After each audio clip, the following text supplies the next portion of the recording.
কবিতা দেউতা। এদিন আকাশখনক সুধিবা, নীলাই নীলাই বাৰু কি লৈ ফুৰে। ঘন ডাৱৰৰ মাজে মাজে ঠিক মোৰ দেউতাৰ দৰে তেওঁ ধেমেলীয়া সপোনবোৰ লৈ ফুৰিছে। কেতিয়াবা মেটমৰা টোপোলাত, আকৌ কেতিয়াবা হৃদয়ৰ ঠিকনা। পুৰণি চোলাটো অলি গৈছে সেই পুৰণি চাইকেলখনৰ লগতে। কিমান অদম্য হেঁপাহেৰে বিশাল মৰম বুকুত বান্ধি লৈ ফুৰে।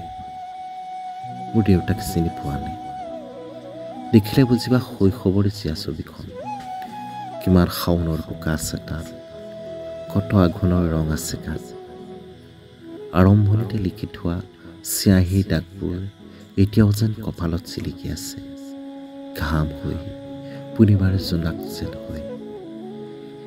সেয়াই হ'ল মোৰ দেউতা, যি জীৱন নাটৰ ওৰেটো দৃশ্যত মিলাই গৈছিল সোণোৱালী চন্দ্ৰ, আৰু শিকাই গৈছিল বহুবাৰ বহুপথ বতাহীন নাৱৰ স্থায়িত্বৰ গুৰুত্ব।